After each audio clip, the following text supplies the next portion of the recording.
ஹாலிடேஸ்னாலே நம்ம K travels தான். தமிழகத்தின் முன்னணி டிராவல்ஸ் நிறுவனம். Plan your happy trips with K Travels. பிரம்மாண்ட இயக்குனர் சங்கர் அப்படிங்கிறது சொல்ற அளவுக்கு அவர் ஒன்றும் பெருசா எந்த படத்துலையுமே பெரிய விசேஷமா ஒன்றும் பண்ணிடல. அவர் சொல்ற டாபிக் என்னன்னா இந்த லஞ்சம் ஊழல் இதான் எடுத்துக்கிறாரு. அது ஒரு கிரைம் த்ரில்லர் மாதிரி ஒரு பேட்டர்ன்ல அது சொல்லிட்டே போறாரு. அவருடைய ஆரம்ப கால ஜென்டில்மேன்லேருந்து இப்போ இருக்கிற கேம் சேஞ்சர் வரைக்கும் பாருங்க, இதே ஃபார்முலா, இதே பேட்டர்ன், இதே டெம்ப்ளேட், இதில் தான் அவர் டிராவல் பண்ணிகிட்டே இருக்காரு. ஆரம்பத்தில் சில விஷயங்கள் அவருடைய விஷயங்கள் ரசிக்கப்பட்டது. அதுக்கப்புறம் பார்த்தீங்கன்னா அந்த தொப்பைக்கு பெயிண்ட் அடிக்கிறது, ரோட்டுக்கு பெயிண்ட் அடிக்கிறது, ட்ரெயினுக்கு பெயிண்ட் அடிக்கிறது, பஸ்ஸு லாரி எல்லாத்துக்கும் பெயிண்ட் அடிக்கிறது, மலைக்கு பெயிண்ட் அடிக்கிறது, தான் செஞ்சுட்டு இருக்காரு சார். 75 கோடி கேம் சேஞ்சர்ல ஒரு படம் ஒரு சாங்குக்கு எடுத்திருக்காரு சார். யாராவது 75 கோடி ஒரு பாட்டுக்கு 75 crores செலவழிப்பாங்க சார் ஒரு சிங்கிள் சாங்குக்கு? அந்த ப்ரொடியூசர் தில்ராஜ் என்ன ஆகுது சார்? அவர் எவ்வளவுதான் தில்லான ஆளாவனா இருந்துட்டு போறாரு, எவ்வளவுதான் நஷ்டத்தை தாங்குற ஆளாவனா இருந்துட்டு போட்டோம், அது வேற விஷயம். இப்படியா செலவழிப்பீங்க சார்? ஒரு பாட்டுக்கு 75 கோடி. நான் கேள்விப்பட்ட இன்னொரு விஷயம் என்னன்னா, கிட்டத்தட்ட 15 கோடி செலவழிச்சு நியூசிலாந்துல ஒரு சாங் ஷூட் பண்ணி அதை அப்படியே படத்துல தூக்கிட்டாங்க சார். அவரோட கேரியர் ஒரு சேச்சுரேஷன் பாயிண்ட் வர ஆரம்பிச்சிருச்சு sir. To be very frank பேசணும்னா, சங்கரோட கேரியர் சேச்சுரேஷன் பாயிண்ட்டை நோக்கி போக ஆரம்பிச்சிச்சு. நீங்க நல்லா பாருங்க, இப்ப நான் சொல்ற வார்த்தைய, சூரியன் படமும் ஜென்டில்மேன் படமும் ஒரே மாதிரி இருக்கும்.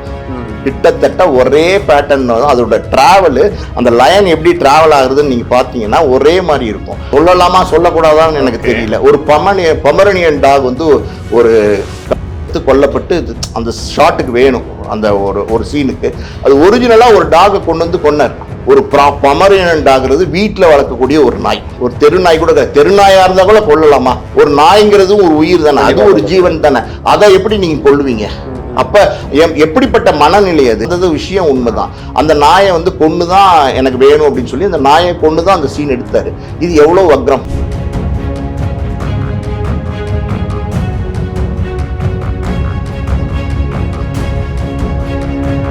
Again, Tamil has the highest viewership in India, USA, UK, Dubai, UAE, Saudi, Malaysia, Singapore, Norway, Sweden, Switzerland and Denmark. Join us and take your business to the world. உலகெங்கும் வாழும் ஆகாயம் தமிழ் நெஞ்சங்களுக்கு கிறிஸ்டியன் அன்பு வணக்கம். நம்மோடு சினிமா விமர்சகர் மற்றும் Oscar movie producer Balaji பிரபு இணைஞ்சிருக்கார். வணக்கம் சார். வணக்கம். எப்படி இருக்கீங்க சார்? நல்லா இருக்கேன். இப்போ நீங்க பார்த்த வரைக்கும் சினிமாவில் பல இயக்குநர்களை பார்த்துருப்பீங்க. குறிப்பா சங்கர் அப்படின்னா பிரம்மாண்ட இயக்குனர் அப்படின்ற அந்த அடைமொழியோட தான் அழைக்கப்படுவார். ஆனால் சமீப காலமாக பார்த்தீங்கன்னா அவருடைய படங்கள் கொஞ்சம் கூட எடுபடலை அப்படின்ற அளவுக்கு ரொம்ப சரியாக செஞ்சுட்டே வந்தார். என்ன காரணம் நினைக்கிறீங்க? அதாவது இந்திய சினிமாவில் பெரிய இயக்குனர் சங்கர், பிரம்மாண்ட இயக்குனர் அப்படின்னு இந்திய சினிமாவே சங்கரை கொண்டாடுது. ஆனால் எனக்கு அந்த கருத்தில் உடன்பாடு இல்லை. பிரம்மாண்ட இயக்குனர் சங்கர் அப்படிங்கிறது சொல்கிற அளவுக்கு அவர் ஒன்றும் பெருசாக எந்த படத்துலையுமே பெரிய விசேஷமாக ஒன்றும் பண்ணிடல. அவர் சொல்கிற டாபிக் என்னென்னா இந்த லஞ்சம் ஊழல் இதான் எடுத்துக்கிறாரு. அது ஒரு கிரைம் த்ரில்லர் மாதிரி ஒரு பேட்டர்னில் அது சொல்லிகிட்டே போகிறாரு. அவருடைய ஆரம்ப கால ஜென்டில்மேன்லேருந்து இப்போ இருக்கிற கேம் சேஞ்சர் வரைக்கும் பாருங்கள், இதே ஃபார்முலா, இதே பேட்டர்ன், இதே டெம்ப்ளேட், இதில் தான் அவர் ட்ராவல் பண்ணிகிட்டே இருக்காரு. ஒரு காலத்தில் சில விஷயங்கள் நல்லா இருந்துச்சு. அதாவது இந்த மாயா மச்சிந்தா சாங்கு இதெல்லாம் பண்ணும்போது அதை மாறுறாங்க, அப்படி செவத்தில் ஏறுறாங்க, இந்த மாதிரியான சில விஷயங்கள் சொன்னார். அப்புறம் Urvashi take it easy Urvashi, அந்த படம் அந்த காதலன்ல சொல்லும் போது ஒரு பஸ் கிளாஸ்லேயே இருந்துச்சு அப்படிங்கிற மாதிரி விஷயங்கள் சொன்னார். ஆரம்பத்தில் சில விஷயங்கள் அவருடைய விஷயங்கள் ரசிக்கப்பட்டது. அதுக்கப்புறம் பார்த்தீங்கன்னா அந்த தொப்பைக்கு பெயிண்ட் அடிக்கிறது, ரோட்டுக்கு பெயிண்ட் அடிக்கிறது, ட்ரெயினுக்கு பெயிண்ட் அடிக்கிறது, பஸ்ஸு லாரி எல்லாத்துக்கும் பெயிண்ட் அடிக்கிறது, மலைக்கு பெயிண்ட் அடிக்கிறது, இப்பயும் தான் செஞ்சுட்டு இருக்காரு. இதே டெம்ப்ளேட்ல படம் எடுத்துக்கிட்டே இருந்தீங்கன்னா நீங்க ஃபேட் அவுட் ஆயிருவீங்க. அதாவது நீங்க உங்களை அப்டேட் பண்ணிக்கிட்டே வரணும், வேற மாதிரியான விஷயங்களை நீங்க கொடுத்துட்டே வரணும். இது ஒரு விஷயம் சங்கர்கிட்ட உள்ள பெரிய மைனஸ் என்னன்னா, ஒரே ஜேர்னர் படங்கள் தான் கொடுக்குறாரு, ஒரே டைப்பான படங்கள். நீங்க ஆரம்பத்துல இருந்து ரிசர்ச் பண்ணி பாருங்க. ஒரு ஜீன்ஸ் ஒரு பாய்ஸ் அப்படின்னு 1-2 படங்கள் கொஞ்சம் எடுத்து வைக்கலாம் வெளியில, மற்றபடி பாத்தீங்கன்னா எல்லாம் ஒரே டெம்ப்ளேட்டான படங்களாவே கொடுத்துட்டு வர்றாரு. இப்ப எனக்கு ஒரு பிரம்மாண்ட இயக்குனர் அப்படிங்கிறது ஓகே. ஆனா பெரிய அதாவது இந்திய சினிமா கொண்டாடுற அளவுக்கு ஒரு இயக்குனரா சங்கர் அப்படின்னா அது எனக்கு அதுல உடன்பாடு கிடையாது. சில விஷயங்கள் சொல்கிறேன், பழைய விஷயங்கள் சில விஷயங்கள் சொன்னால் தான் புரியும். அந்த காலத்தில் ஏபி நாகராஜன் ஒரு டைரக்டர் இருந்தார். அவர் பார்த்தீங்கன்னா தில்லானா மோகனம்பால் கொடுத்தாரு, சரஸ்வதி சபதம் கொடுத்தாரு, திருவிளையாடல் கொடுத்தாரு. இந்த மாதிரி படங்கள்லாம் வந்து இப்போ யாராலையுமே கொடுக்க முடியாது. அதாவது இப்போ அது எடுத்தால் ஓடுமா, அந்த டாபிக் நம்ம போக வேண்டாம். அந்த காலத்தில் அந்த 60களில் கொடுக்கப்பட்ட படம், 60க்கு முன்னாடி வந்த படங்கள், இந்த மாதிரி படங்கள்லாம் வந்து அன்னைக்கு எடுத்து மிகப்பெரிய வெற்றி படமாக அமைஞ்சிச்சு. மிகப்பெரிய ஒரு எப்படி சொல்றது ட்ரெண்ட் செட்டிங் மூவிஸாக அன்னைக்கு இருந்துச்சு. அந்த மாதிரி படங்கள்லாம் இப்போ யாராலையுமே எடுக்க முடியாது. ஒரு தில்லானா மோகனம்பால் மாதிரி ஒரு படத்தையோ இல்லை வந்து ஒரு திருவிழாடல் மாதிரி ஒரு படத்தையோ இன்னைக்கு எடுக்க முடியுமா யாரால? எப்படி? அது மட்டும் இல்லை சார், அவர் வந்து கொஞ்சம் புராண படங்கள் எடுத்தாரு அந்த ஏபி நாகராஜன் டைரக்டர். ஆனா வந்து அதுலயே பாருங்க வெரைட்டி, திருவிளையாடல் ஒரு மாதிரி இருக்கும், தில்லானா மோகன் ஒரு மாதிரி இருக்கும், மோகனம்பால் ஒரு மாதிரி இருக்கும், சரஸ்வதி சபதம் வந்து ஒரு மாதிரி இருக்கும்.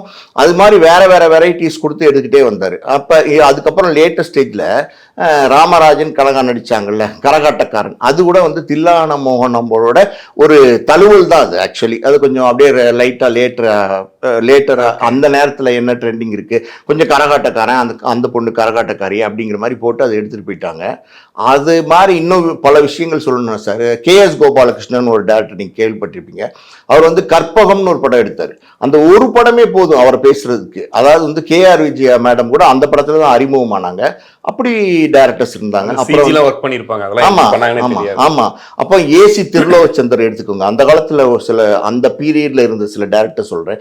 AC திருலோகச்சந்தர் சார் எடுத்துக்கிட்டீங்கன்னா அவர் வந்து நம்ம அன்பேவான்னு ஒரு படம் எடுத்தாரு. அதாவது வந்து எம்ஜிஆர் அவர்கள் நிறைய சமூக விஷயங்களை பத்தி பேசிக்கிட்டு கருத்தான மக்களுக்கு சொல்லிட்டு இருந்த காலகட்டங்களில் எம்ஜிஆர் அவர்களை பெற வச்சு ஒரு லவ் சப்ஜெக்ட் எடுக்கலாம் அப்படின்னு சொல்லும் போது நிறைய அப்ஜெக்ஷன்ஸ் இருந்துச்சு. எம்ஜிஆருக்கு செட் ஆகுமா, இது ஓடுமா அப்படின்லாம் நிறைய அப்ஜெக்ஷன்ஸ் இருந்துச்சு.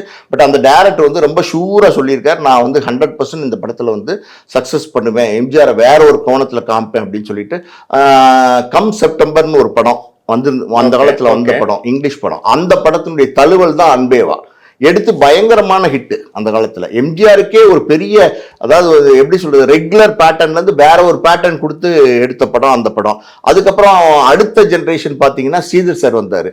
ஸ்ரீதர் சார் எடுக்காத படங்களா, அதாவது வந்து காமெடிக்கு ஒரு காதலிக்க நேரம் இல்லை, அப்புறம் வந்து ஒரு லவ் பத்தி சொல்லணும்னா நெஞ்சிரு ஆலயம் சொல்லலாம். அதுக்கப்புறம் சுமை தாங்கி மாதிரி ஒரு படம்லாம் யாருமே எடுக்க முடியாது சார். அந்த கிளைமேக்ஸ் எல்லாம் பாத்தீங்கன்னா அந்த காலத்துல ஜெமினி கணேசன் வந்து அந்த ஃபேமிலியை ஃபுல்லா தாங்கிக்கிட்டே இருப்பாரு. ஒரு ஃபேமிலியோட ஹெட்டா இருந்து அவர் ஃபுல்லா அந்த கஷ்டங்களை ஃபுல்லா தாங்கிட்டே இருப்பாரு. ஒரு ஸ்டேஜுக்கு மேல வெக்ஸ் ஆயிடுவார். கடைசியா வந்து இவங்க மனம் சில மாற்றங்கள் ஏற்படுத்தி அந்த லவ்வர் வந்து அவங்கள தேடி போவாங்க. கார்ல ஒரு கார் டிராவல் ஒன்று இருக்கும். கிளைமேக்ஸ்ல ஒரு கார் வந்து ஒரு ஆட்டுக்குட்டி வந்து அந்த மாதிரி மேய்ச்சிட்டு போவாங்க. அங்கே கார் போய் நிற்கும், தேடுவாங்க.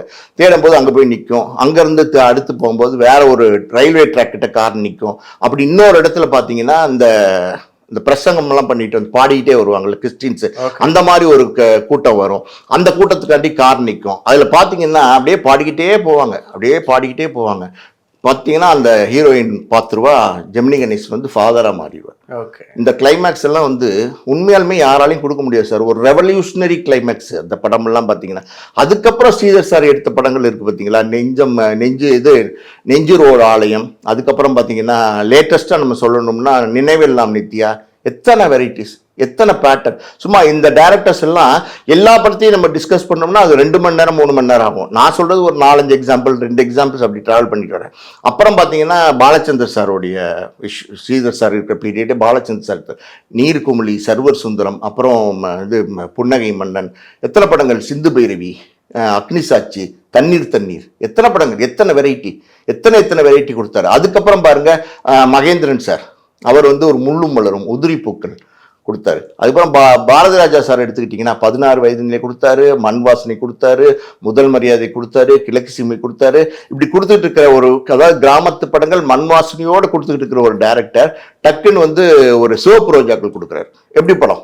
ஃபுல்லா கிரைம் த்ரில்லர். எப்படி ஒரு மண் வாசனை, அதாவது வந்து 16 வயதினில கமலஹாசன கோவணத்தை விட்டு ஒரு கிராமத்துல ஸ்ரீதேவி விட்டு ஒரு வில்லேஜ்ல எடுத்த ஒரு டைரக்டர் அதுக்கப்புறம் மண் வாசனை மாதிரி படங்கள் எடுத்தார். பின்னாடி அவர் வந்து சிவப்பு ரோஜாக்கள் கொடுக்குறாரு.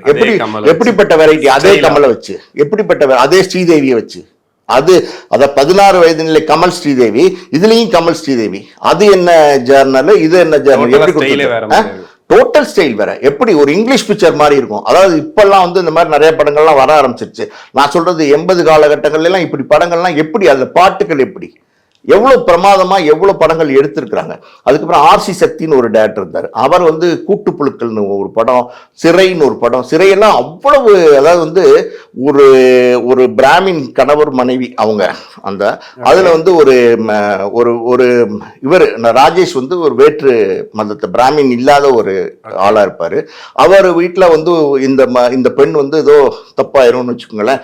அப்போ வந்து அந்த கணவன் வந்து சேர்க்க மாட்டார் இந்த பொண்ணை. தாலியவே கழட்டி கொடுத்துருவார். சிறைன்னு ஒரு படம், அந்த மாதிரி சப்ஜெக்ட் அது. எத்தனையோ, அதாவது வந்து சார் இந்த மாதிரி டைரக்டர்ஸ் வந்து நம்ம சொல்லிக்கிட்டே போகலாம். அதாவது மகேந்திரன் சார் முள்ளும் மலரும், உதிரி பூக்கள், அதே மாதிரி வந்து பாத்தீங்கன்னா பாலுமகேந்திர சார் மூடுபனி, எத்தனை படம். ஆக்சுவலி நீங்க சொல்றதெல்லாம் இவங்க தான் பிரம்மாண்ட இயக்குனர்கள். இல்ல, இவங்க பிரம்மாண்ட இயக்குனர்கள் இல்லை, அப்படிலாம் நான் சொல்ல வரல சார். இவங்க எல்லாம் எத்தனை சாய்ஸ் அண்ட் எத்தனை வெரைட்டிஸ் கொடுத்துருக்காங்க. மூன்றாம் பிறை எப்படி படம், இப்ப யாராவது அந்த மாதிரி படம் கொடுக்க முடியுமா சார்? நான் சொல்ல வர்றது என்னன்னா, இந்த டைரக்டர்ஸ் எல்லாம் எத்தனை சாய்ஸ் கொடுத்துருக்காங்க படத்துல, எத்தனை மாதிரியான படங்கள் எடுத்து கொடுத்துருக்காங்க. இதை தான் நான் சொல்ல வரேன். இப்ப சங்கர் சாரை பொறுத்த வரைக்கும் நீங்க டிராவல் பண்ணி பாத்தீங்கன்னா, ஆரம்பத்துல இருந்து ஒரே பேட்டர்ன் சார், சேம் டெம்ப்ளேட் அதுலயே கொடுத்துட்டு இருக்காரு. லஞ்சம் ஊழல் இதுலயே பேசுறாரு. நான் என்ன கேட்கிறேன், இத்தனை படம் சொல்லியிருக்காருல்ல, இத்தனை படம் சொன்னதுக்கு அப்புறம் யாராவது லஞ்சம் வாங்காம இருக்காங்களா? அவரால் யாராவது ஒருத்தவங்க திருந்திட்டாங்களா? இந்த சொசைட்டில இப்ப லஞ்சம் வாங்குறாங்களா வாங்கலையா? நீங்க சொல்லுங்க. வாங்குறாங்கல்ல, எல்லா இடத்துலயும் அப்படியே தானே இருக்கு. உங்க என்ன ஏதாவது நீங்க ஒரு விஷயம் சொல்றீங்க, சரி ஓகே, அது வந்து மக்கள் மனசுல போய் ஆழமா பதிஞ்சு, சரி நம்ம இது சொல்ல இது வந்து நம்ம லஞ்சம் வாங்குறத நிறுத்திட்டாங்க, லஞ்சம் வாங்குறத வந்து வாங்கக்கூடாதுங்கிற அட்லீஸ்ட் அந்த சிந்தனை கருத்தாவது அவங்க மனசுல பதிஞ்சிச்சுன்னா பரவாயில்ல. எல்லாம் அப்படியே தான் இருக்கு. நீங்க ஏதோ ஒரு பிரம்மாண்டங்கிற பேர்ல சாங் வைக்கிறீங்க, ஃபைட்டை வைக்கிறீங்க, அப்படியே டிராவல் பண்றீங்க. ஆரம்பத்துல ஜென்டில்மேன்ல இருந்து அப்படிதான் போயிருக்கீங்க. மணிரத்னம் சார் எடுத்துக்கோங்க, எத்தனை படம் கொடுத்தாரு? நாயகன் கொடுத்தாரு, அது ஒரு வெரைட்டி. இந்த தளபதி கொடுத்தாரு, அது ஒரு வெரைட்டி. பகல் நிலவு கொடுத்தாரு, அது வெரைட்டி. அதாவது வந்து அலைப்பாயுதே கொடுத்தாரு, அது வெரைட்டி. எத்தனை படம் சார் இது மாதிரி?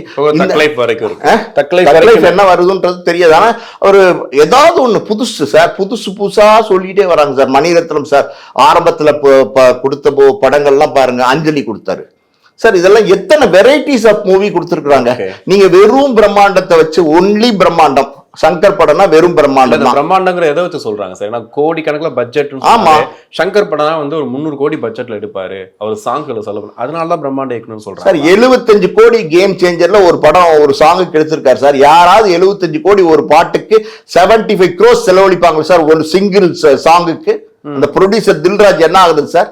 அவர் எவ்வளவுதான் தில்லான ஆளாவனா இருந்துட்டு போறாரு, எவ்வளவுதான் நஷ்டத்தை தாங்குற ஆளாவனா இருந்துட்டு போட்டோம், அது வேற விஷயம். இப்படியா செலவழிப்பீங்க சார்? ஒரு பாட்டுக்கு 75 கோடி. நான் கேள்விப்பட்ட இன்னொரு விஷயம் என்னன்னா, கிட்டத்தட்ட 15 கோடி செலவழிச்சு நியூசிலாந்துல ஒரு சாங் வந்து ஷூட் பண்ணி அதை அப்படியே வந்து படத்துல இருந்து தூக்கிட்டாங்க. படத்தோட லென்த்துக்காண்டி தூக்கிட்டாங்க. அப்போ உங்களுக்கு என்ன பிளானிங் இருக்கு? என்ன எக்ஸிகியூஷன் பிளானிங் இருக்கு? நீங்க ஒரு ஸ்கிரிப்ட்ல வந்து இது கொண்டு வரணும், அது கொண்டு வரணும், ஏகப்பட்டது கொண்டு வரீங்க. எக்ஸிகியூஷன் பிளானிங் ஒண்ணு இருக்குல்ல, எக்ஸிகியூஷன் பிளானிங் என்ன இருக்கு? சரி, இந்த பாட்டு வந்து நீங்க ஒரு எடுத்தீங்க சார், அது வந்து ஒரு அதாவது வந்து 50 லட்சம் 60 லட்சம் செலவழிச்சோம், ஃபுட்டேஜ் காரணமா தூக்கி போட வேண்டிய சூழ்நிலை வந்துச்சுன்னா 15 கோடி செலவழிச்சு நியூசிலாந்துல போய் நீங்க வந்து அதை ஷூட் பண்ணிட்டு வந்து அதை வந்து டோட்டலா அந்த படத்துல வைக்க முடியாதுன்னு தூக்கி போடுறீங்க. கடைசியில ரோலிங் டைட்டில் கூட அதை வைக்க முடியும் உங்களால. அதை அப்ப என்ன மாதிரியான மனநிலை? திட்டமிடலே கிடையாது. திட்டமிடல் இருந்திருந்தாதான் எல்லாமே பிளானிங்ல இருக்குமே. ஒரு பாட்டுக்கு 75 கோடி செலவழிக்கிறாங்கன்னா அது எங்க போய் முடியும்? இது எங்க போய் முடியும் நீங்க சொல்லுங்க. பிரம்மாண்டங்கிறது வந்து சார், நீங்க உங்களுடைய கதையில பிரம்மாண்டம் கொடுங்க, உங்க கண்டென்ட்ல பிரம்மாண்டம் கொடுங்க. நீங்க வந்து அதாவது வந்து ஒரு கிரௌட் சீன் வச்சுக்கோங்க, ஒரு 500 பேர் நிக்கிறாங்க. ஒரு டான்ஸ் சீன்னா ஒரு 400 பேர் இந்த பக்கம் ரெண்டக்க ஆடுறாங்க. ஒரு உதாரணம் சொல்றேன். இப்படியே படம் எடுத்துட்டு போனீங்க, 400 பேர் 500 பேரும் இல்லாம ஒரு பிரீசியான டூயட் சாங் எடுக்க முடியாதா? ஒரு அழகான ஒரு சின்ன ஒரு பாட்டு, அதாவது ஒரு காதல் பாட்டு எடுத்து அதை வந்து ஹிட் பண்ண முடியாதா? அப்படி பாடல்கள் இது வரைக்கும் வந்து யாருமே எடுத்து ஹிட் பண்ணல. இந்த பிரம்மாண்டம் வச்சுதான் எல்லா இயக்குனரும் டிராவல் பண்ண. சரி சார், நீங்க பிரம்மாண்டமே கொடுங்க, பிரம்மாண்ட இயக்குனராகவே இருங்க, அதெல்லாம் ஓகே ரைட், ஓகே. அவர் ஒரு பேட்டர்ன் வச்சிருக்கிறாரு, அதை எடுத்துக்கிட்டாருன்னு சொல்லுவோம், ஓகே ரைட். இன்னொரு விஷயம் சொல்றேன் கேளுங்க. அந்த பிரம்மாண்டத்துல நீங்க வந்து வேற ஜேர்னல் படம் கொடுத்துருக்கீங்களா? கிடையாது. ஒரே டெம்ப்ளேட்ல கொடுக்குறீங்க. நீங்க வந்து எஸ்ஐ சந்திரசேகர் சார் அசிஸ்டண்டா ஒர்க் பண்ணீங்க, பவித்ரனும் வந்து எஸ்ஐ சந்திரசேகர் அசிஸ்டண்டா ஒர்க் பண்ணாரு. அப்ப பவித்ரன் வந்து சூரியன் படம் பண்றதுக்காண்டி வெளியில வராரு. வெளியில வரும்போது சங்கர் வந்து 2 பேரும் ஃப்ரெண்ட்ஸ், நானும் உங்க கூட வந்துடுறேன்னு சொல்லிட்டு அவரும் வராரு. சூரியன்ல ஒர்க் பண்றாரு. சூரியன்ல ஒர்க் பண்ணும்போது பவித்ரன் வந்து, நீங்க நல்லா பாருங்க, இப்ப நான் சொல்ற வார்த்தைய, சூரியன் படமும் ஜென்டில்மேன் படமும் ஒரே மாதிரி இருக்கும். கிட்டத்தட்ட ஒரே பேட்டர்ன். அதோட டிராவல், அந்த லயன் எப்படி டிராவல் ஆகுதுன்னு நீங்க பாத்தீங்கன்னா ஒரே மாதிரி இருக்கும். அந்த ஜென்டில்மேனுங்கிற வந்து படத்தை அவர் வந்து பயங்கர பிரம்மாண்டமா கொடுத்து அவர் சக்சஸ் பண்ணார். ஓகே, அது முதல் படத்துக்கு உதவி படிச்சு. பவித்ரன் எடுத்த சூரியனும் தரமான படம். அதுக்கப்புறம் ஐ லவ் இந்தியா எடுத்தாரு. ஏன் பவித்ரன் சார் வந்து நிறைய நல்ல இயக்குனர் ஆக்சுவலி, ஆனா ஏன் அவர் சக்சஸ் ஆக முடியலன்னா, அவர் வந்து ஒரு சின்ன உதாரணம், அது இங்க சொல்லலாமா சொல்லக்கூடாதான்னு எனக்கு தெரியல. ஒரு பொமரனியன் டாக் வந்து ஒரு கொல்லப்பட்டு அந்த ஷாட்டுக்கு வேணும், அந்த ஒரு சீனுக்கு அது ஒரிஜினலா ஒரு டாகை கொண்டு வந்து கொன்னார். ஒரிஜினலா ஒரு டாகை கொண்டு வந்து கொல்லக்கூடாது. யார் கொள்வா சார்? அது ஒரு உயிரினம் தானே. நாய் வந்து கொல்லக்கூடாது. ப்ரூ கிராஸ்ல புடிச்சிட்டு போனா கூட அதுக்கான தேவையான கருத்தடை எல்லாம் பண்ணி கொண்டு வந்து திருப்பி அதே இடத்துல விட்டுறாங்க. இன்னைக்கு அப்படி சட்டத்திட்டங்கள்லாம் இருக்கு. சரி, அந்த சட்டத்திட்டம் எதுவுமே இல்லை சார். ஒரு பொமரனியன் டாக்றது வீட்டுல வளர்க்கக்கூடிய ஒரு நாய். ஒரு தெரு நாய் கூட, தெருநாயா இருந்தா கூட கொல்லலாமா? ஒரு நாய்ங்கிறது ஒரு உயிர் தானே, அது ஒரு ஜீவன் தானே. அதை எப்படி நீங்க கொள்ளுவீங்க? அப்ப எப்படிப்பட்ட மனநிலை அது? அது வெளியே வரலையா சார்? அந்த செய்தி வெளியே வரவில்லையா சார்? அந்த செய்தி சில பேர் பெருசா பேசினாங்க, பெருசா பேசல. நான் ஓப்பனா சொல்றேன், அவ்வளவுதான். இது வந்து சர்ச்சையா கூட மாறலாம், அதை பத்தி நான் கவலைப்படல. ஆனா நடந்தது விஷயம் உண்மைதான். அந்த நாயை வந்து கொன்னுதான் எனக்கு வேணும் அப்படின்னு சொல்லி அந்த நாயை கொன்னுதான் அந்த சீன் எடுத்தாரு. இது எவ்வளவு வக்ரம்! இந்த மாதிரி வக்ரம் இருந்துச்சுன்னா, சரி நீங்க இந்த மாதிரி பண்றீங்க, ஒரு உயிர் உள்ள ஜீவன், அடுத்தடுத்து உங்களை பாதிக்கும் சார். நீங்க ஏதாவது ஒரு தப்பு செஞ்சீங்கன்னா யாரா இருந்தாலும் சரி, அந்த பாதிப்பு வந்து நமக்கு ரிஃப்ளெக்ட் ஆகும். அது அவங்க நிறைய பேர் உணர்றது இல்லை. இன்னைக்கு ஜென்டில்மேன் சங்கர் அளவுக்கு அவர் உயர்ந்த ஒரு டைரக்டரா இருந்திருக்கணும் பவித்ரன் சார். இந்த மாதிரி சில எண்ணங்கள் சரியில்லாதனால அவர் அப்படியே ஃபேட் அவுட் ஆகி போயிட்டாரு. சங்கர் சார் அதே பிடிச்சி டிராவல் ஆக ஆரம்பிச்சிட்டாரு. அது வந்து ஒரு அந்த சீனுக்கு தேவைன்றதுக்காக பண்ண விஷயமா சார்? தேவைங்கிறது தான். ஆமா, ஒரு ஆளை வெட்டணும், ஒரு தலையை வந்து ஒரு அட்டை டப்பால வச்சு கொண்டு வந்து வச்சுட்டு போறாங்க. எத்தனை படத்துல பார்த்திருக்கோம். அந்த கமலஹாசன் கௌதம் மேனன் படம் பேர் என்ன, வேட்டையாடு விளையாடுல ஒரு சீன், ஓப்பனிங் சீன் அப்படி எல்லாம் இருந்திருக்குல்ல. அதுக்காண்டி ஒரு ஆளோட தலையை வெட்டி நான் வச்சாதான் நான் ஷூட் பண்ணுவேன்னு சொன்னா நீ அது லாஜிக்கா சரியா வருமா? அது எப்படி சரியா வரும்? ஒரு ஆளை கொண்டு வந்து வெட்டணுங்க, அந்த ஒரிஜினல் தலை எனக்கு வேணுங்க ஷாட்டுக்குன்னா. சினிமாவே டம்மி, சினிமாவே போலி, சினிமாவே ஆர்டிபிஷியலா நீங்க ஒரு விஷயத்த சொல்றீங்க. அதுல வந்து ஒரு மலர்கள் சில இடங்கள்ல தோட்டத்துல காட்டுற மாதிரி காட்டுவாங்க. பாதி இடங்கள்ல பாத்தீங்கன்னா ஆர்ட் டைரக்டர் மலர், ஒரிஜினல் மலர் மாதிரியே அந்த செடியில கோர்த்து வச்சிருப்பாங்க. இதெல்லாம் வந்து சினிமாவே cheating sir. It is a cheating field. அதாவது சீட்டிங் ஃபீல்ட்னா நான் தப்பா சொல்ல, அதாவது வந்து ஏமாத்துற விஷயங்கள் கொண்டு வந்து அதுல சொல்லிட்டு அழகா வந்து நம்ம கதையை சொல்லிட்டு போயிடலாம். அப்படி இருக்கும்போது இப்படி எல்லாம் பண்ணா எப்படி? இதெல்லாம் நியாயமா? இந்த பிரம்மாண்ட இயக்குனர் சொல்ற சங்கர் என்ன பிரம்மாண்டம் கொடுத்தாருன்னு எனக்கு தெரியல. இந்திய சினிமாலே ஒரு பெரிய டைரக்டர் சங்கர் கொண்டாடுறாங்க. அப்படி படங்கள் என்ன கொடுத்தாருன்னு தெரியல. ராஜமொழி வரைக்கும் சொல்றாரு சார். இப்போ பயங்கரமா அவரை பத்தி பேசும்போது அவர் தான் எனக்கு முன்னோடின்ற அளவுக்கு பேசுறாரு சார். நான் மறுபடியும் ஒரு விஷயம் சொல்றேன் கேளுங்க. இந்த இடத்துல technically well advanced director Shankar, அதுல நோ டவுட். ஆனா அவர் கொடுத்த கண்டென்ட்லாம் என்ன மாதிரியான மக்கள் மனசுல போய் அந்த படங்கள்லாம் பதிஞ்சிச்சு. அன்னைக்கு என்டர்டைன்மெண்ட் மீடியா மாதிரி இருந்துச்சு. Right, cinemas and entertainment media. நீங்க என்டர்டைன்மெண்ட் கொடுங்க, ஓகே, நான் இல்லைன்னு சொல்ல. பாட்டு, ஃபைட்டு எல்லாம், இந்த தில்ராஜ் சொன்னார்ல, பாட்டு இருக்கு, ஃபைட் இருக்கு, டான்ஸ் இருக்குன்னு சொல்லுவார்ல, அந்த மாதிரி நீங்க எல்லாமே கொடுங்க. கலந்து கொடுக்கறது தான் சினிமாவே. ஒரு மிக்ஸ்டு தான், எல்லாமே கொண்டு வந்து போட்டு எல்லா படங்களும் ஒரே மாதிரி எடுக்க முடியாது. ஒரு டைரக்டருங்கிறவர், ஒரு டைரக்டர். இப்ப மணிரத்னத்தை பத்தி பேசணும், பாரதி ராஜா பத்தி பேசணும், மகேந்திரன் சார் பத்தி பேசணும், பாலு மகேந்திரா சார் பத்தி பேசணும், பழைய டைரக்டர் ஸ்ரீதர் சார் பத்தி பேசணும், பாலச்சந்தர் சார் பத்தி பேசணும். இவங்க எல்லாம் கொடுத்த மாதிரி வெரைட்டிஸ் சங்கர் சார் என்ன கொடுத்திருக்காரு? ஆனா வெற்றிகள் கொடுத்திருக்காரு. வெற்றி கொடுத்தாரு சார், நான் இல்லைன்னு சொல்லல, வெற்றி கொடுத்தாரு. ஒரு விஷயம் கேளுங்க, ஒரு டைரக்டர் அப்படின்னு கொண்டாடணும்னா அவர் வெற்றி கொடுக்கணும். சத்யஜித் ரேன்னு ஒரு டைரக்டர், அவர் எப்படி இந்த உலகம், இந்த தமிழ், இந்த இந்திய சினிமா கொண்டாடிச்சு, அதுக்கு அது தகுதியானவரா இல்லையா? எத்தனை விதமான படங்கள் அவர் கொடுத்திருக்கிறாரு. அவர் ஒரே மாதிரி தான் கொடுத்தாரா? சாதாரணமா எடுத்துட்டு போனாரு. அது ஜெயிக்கலையா? அவர் பெரிய புகழ் அடையலையா? சொல்லுங்க சார் நீங்க. அதாவது வெற்றி கொடுக்குறீங்கிறது ஓகே, வெற்றி கொடுக்கலன்னு நான் சொல்லல. கொண்டாடுற அளவுக்கு பெரிய டைரக்டர் இல்ல, அப்படிதான் நான் பேச வரேன். எந்த இடத்துல சறுக்குனார் சார் சங்கர்? ஏன்னா இவ்வளவு படங்கள் நீங்க பார்த்துருப்பீங்க இல்லையா? அதுல ஒரு சில படங்கள்ல வந்து கருத்துக்கள் வேறுபாடா இருக்கலாம். ஒரு சில படங்கள்ல வந்து இந்த படத்துல இந்த மாதிரிலாம் வச்சா யாரு பாப்பான்ற மாதிரி. இப்ப சொல்ற விமர்சனம் என்னன்னா அவர் ட்ரெண்ட்லே இல்ல அப்படின்ற மாதிரி சொல்றாங்க. எப்ப சறுக்குனார் சங்கர்? எல்லாருக்குமே ட்ரெண்ட் போயிடும் சார். இப்போ நம்ம பேசின இத்தனை டைரக்டர்ஸுமே பார்த்தீங்கன்னா ட்ரெண்ட் போயிடும். இப்போ Balachander sir, Balu Mahendra sir, Mahendran sir எல்லாருமே உயிரோடு இருந்த காலத்திலே ட்ரெண்டு போயிடுச்சு. இப்போ பாரதி ராஜா சார் இருக்காரு, பாரதி ராஜா சாரோட ட்ரெண்டும் போயிடுச்சு. அதே மாதிரி எல்லா டைரக்டர்ஸும் ஒரு ட்ரெண்டு ஒரு ஸ்டேஜில் மாறும். பாலா சார் கூட பெருசாக வந்து பேசினாங்க, பெருசாக கொண்டாடினாங்க. எனக்கு அவர் பெரிய டைரக்டர்னு எனக்கு தோணலை. ஆனால் வந்து அவர் சில படங்கள் நல்லா இருந்துச்சு. சேது நல்லா இருந்துச்சு, பிதாமகன் நல்லா இருந்துச்சு, நந்தா நல்லா இருந்துச்சு. அதுக்கப்புறம் பெருசாக இல்லை. அதுக்கப்புறம் இன்னைக்கு இப்போ வணங்கான் வரைக்கும் சொல்றாங்க. பட் ஏதோ ஒரு சர்க்கிள் வந்துருச்சு பாருங்க. காரணம் என்ன தெரியுமா? அதே ஃபார்முலா, அதே டார்க் ஃபார்முலா எடுக்கிறீங்க. எங்க இருந்து? அதாவது வந்து சேதுல டார்க் ஃபார்முலா, நந்தால டார்க் ஃபார்முலா, பிதாமகன்ல டார்க் ஃபார்முலா, நான் கடவுள்ல டார்க் ஃபார்முலா, அதாவது பரதேசில டார்க் ஃபார்முலா, அதுக்கப்புறம் நாச்சியார்னு ஒரு படம் எடுத்தாரு, அதுல டார்க் ஃபார்முலா. இப்படி எல்லாமே இப்ப வணங்கான்லயும் டார்க் ஃபார்முலா. வணங்கான்ல ஏதாவது புதுசா சொல்லியிருக்காரா? சேம். நீங்க பாருங்க வணங்கான, பிதாமகன் விக்ரம பார்த்த மாதிரியே இருக்கு அருண் விஜய வணங்கான்ல பாக்குறதுக்கு. அதே மாதிரி செம்பட்ட முடி. ஒரு ஹீரோவும் பாலாவை பொறுத்த வரைக்கும் அழகா இருக்கக்கூடாது. எல்லாரையும் கூட்டிட்டு வந்து எதையாவது ஒண்ணு முடிய ஏதாவது ஒண்ணு கத்திரிச்சு விட்டு இந்த நம்ம அதெல்லாம் அதர்வா முரளி இப்படி குட்டி உண்டா முடி வெட்டி ஏதோ ஒண்ணு பண்ணி அந்த பண்டாரம் மாதிரி ஆக்கி விடுறது. இல்ல ஜிவி பிரகாஷ் கூட பாருங்க, அவர் சின்ன பையன், ஒரு யூத்தான ஆளு, அவரை ஒரு முடியெல்லாம் செம்பட்டி அடிச்சு, அப்புறம் வந்து விக்ரம்ல செம்பட்டி அடிச்சு, சூர்யாவுக்கு செம்பட்டி அடிச்சு, இது சேது படத்துல அவர் மொட்டை அடிச்சு சொல்றேன். இப்போ வச்சுட்டாரு அந்த விஷயத்தை. சேம் டெம்ப்ளேட்ல நீங்க ஃபாலோ பண்ணிக்கிட்டே போனீங்கன்னா, நான் இந்த சங்கரை பத்தி பேசும்போது இது உங்களுக்கு பெரிய உதாரணமா இருக்கு. இப்போ அவர் நல்ல டைரக்டர் இல்லைன்னு நம்ம சொல்ல முடியாது, பாலா வந்து நல்ல டைரக்டர் இல்லைன்னு சொல்ல முடியாது. ஆனா மிக சிறந்த டைரக்டர் பாலான்னு சொன்னா அதை நான் ஒத்துக்க மாட்டேன். எப்படி சங்கர் வந்து இந்திய சினிமாவே கொண்டாடுற டைரக்டர் சங்கர்னு சொல்ற அதை வந்து நான் ஒத்துக்கிறதுக்கு விரும்பலையோ, அதே மாதிரி நான் இதையும் விரும்ப மாட்டேன். காரணம் என்னன்னா, ஒரே ஃபார்முலால போறீங்க, டார்க் சினிமாவை சொல்லிட்டே வரீங்க. ஏதாவது ஒரு படம் நல்ல படம், அழகான ஒரு பிரீசி லவ் ஸ்டோரி சொல்லிட்டாருன்னு சொல்ல முடியுமா? சொல்லுங்க, சொல்ல முடியுமா?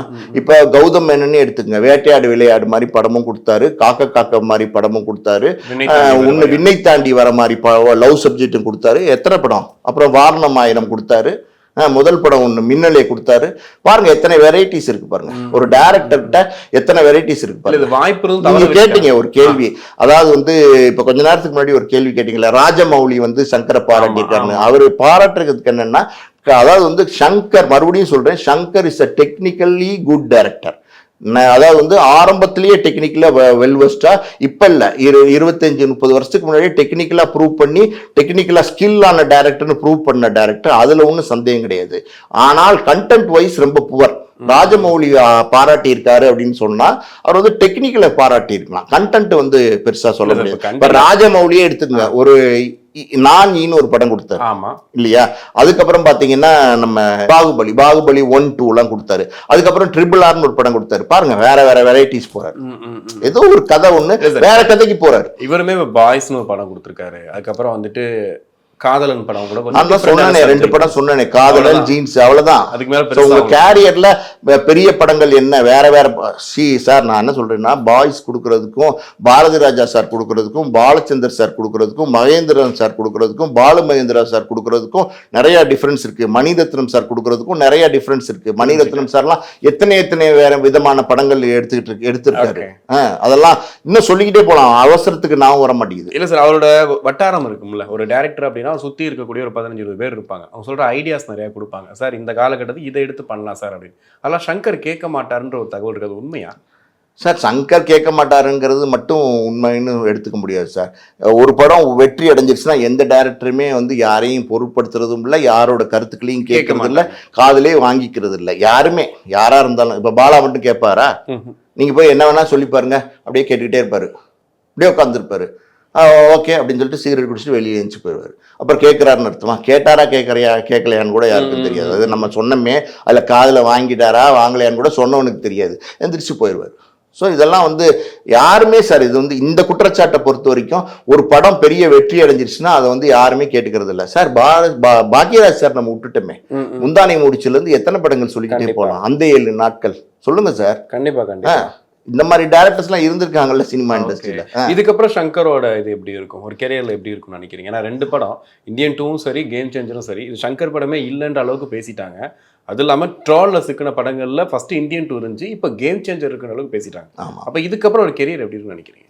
சார், அவரோட கேரியர் வந்து ஒரு சேச்சுரேஷன் பாயிண்ட் வர ஆரம்பிச்சிருச்சு sir. To be very frank பேசணும்னா சங்கரோட கேரியர் வந்து சேச்சுரேஷன் பாயிண்ட்டை நோக்கி போக ஆரம்பிச்சிச்சு. Not only Shankar's career, in all business also. ஏதோ ஒரு ரெடிமேட் ஷாப்பே எடுத்துக்கிட்டிங்கன்னா கூட ஒரு காலத்தில் ஜேன்னு இருக்கும். ஒரு சரவண பவன் எடுத்துக்கிட்டிங்கன்னா கூட ஒரு காலத்தில் ஜேன்னு இருக்கும். வேற உதாரணங்கள் நிறைய சொல்லிக்கிட்டே போகலாம். அதுக்கப்புறம் there will be a saturation point after 20 years or 2 decades 30 years. அந்த மாதிரி there will be a saturation point due to many reasons. காரணம் என்ன, வேற யாராவது புது ஆள் இதோட பிரம்மாண்டமா ஒருத்தர் வந்துருவான். புரியுதா உங்களுக்கு? இல்ல அந்த நிர்வாகத்தை நடத்துறவங்க அடுத்தடுத்த ஜென்ரேஷன்ஸ் அது சரியா நடத்தாம போயிடலாம். இந்த மாதிரி நிறைய விஷயங்கள் இருக்கு. இப்ப சங்கரை பொறுத்த வரைக்கும் சேச்சுரேஷன் பாயிண்ட் வர ஆரம்பிச்சிருச்சு. இப்ப வேல்பாரியை 3 பாகமா எடுக்கணுங்கிறாரு. மோர் தென் 1000 crores வேணும். 1000 crores வேணும்னா தயாரிப்பாளர்கள் இல்லையே. தயாரிப்பாளர்கள் யாரை போய் தேடுறது? லைக்கா மாதிரி ஆளுங்கள்லாம் இப்போ தள்ளாடுறாங்க. நிறைய தயாரிப்பாளர்கள் இல்லையே. இப்போ வந்து இந்தியன் 2 அப்புறம் வந்து கேம் சேஞ்சர்லாம் கொடுத்ததுக்கப்புறம் இந்தியன் 3ன்னு ஒன்று எடுத்து பாதிக்கு மேலே ட்ராவல் ஆகி நிற்கிது. அதனோட நிலைமை என்னன்னே தெரியலையே. இப்போ இந்தியன் 3 எடுத்து இந்தியன் 3ல் ஏதாவது மிஸ் ஆச்சுன்னா அது இன்னும் பாதிக்குமே. இன்னும் பல விஷயங்கள் இருக்குது சார். ஒரு சினிமாவில் ஒரு இயக்குனர் பெரிய ஆளாக வர்றதுக்கும் ஒரு இயக்குனர் தோல்வி அடைகிறதுக்கும் ஒரு விஷயத்தை மட்டுமே நம்ம எடுத்து பேச முடியாது. பல விஷயங்கள் இதில் மல்டிப்ளையா நிறைய விஷயங்கள் இருக்கு. நம்ம பேசிக்கிட்டே போகலாம். அதான் உண்மை. ஆக்சுவலி இப்போ சங்கர் சார் ஒன்று தன்னை அப்டேட் பண்ணணும், ஒன்று மிக பிரம்மாண்டமாக எடுக்கிறத கொஞ்சம் குறைக்கணும், செலவுகளை கொஞ்சம் குறைக்கணும். ஏதாவது ஒரு ஃபார்முலாக்கு வந்து அதுக்காண்டி நான் வந்து சின்ன படம் எடுன்னு சொல்லலை. புரியுதா உங்களுக்கு? அதாவது வந்து லப்பர் பந்து மாதிரியோ இல்லை வந்து பார்க்கிங் மாதிரியோ குட் நைட் மாதிரியோ இல்லை மகாராஜா மாதிரியோ டக்குன்னு இறங்கி வந்து நீங்கள் சின்ன படம் எடுங்கன்னு நான் சொல்ல வரல. உங்களுடைய ஃபார்முலாலே வேற கண்டென்ட்டை ஸ்ட்ராங்காக கொடுங்க. கண்டென்ட் ஸ்ட்ராங்காக கொடுத்தீங்கன்னா ஆடியன்ஸ் நீங்கள் ஆட்டோமேட்டிக்காக போய் ரீச் ஆவீங்க. ஆடியன்ஸ் ஆட்டோமேட்டிக்காக உங்களை மறுபடியும் கொண்டாடுவாங்க. இதுதான் உண்மை. ஃபேக்ட் தான். ஹாலிடேஸ்னாலே நம்ம கே டிராவல்ஸ் தான். தமிழகத்தின் முன்னணி டிராவல்ஸ் நிறுவனம். Plan your happy trips with K Travels.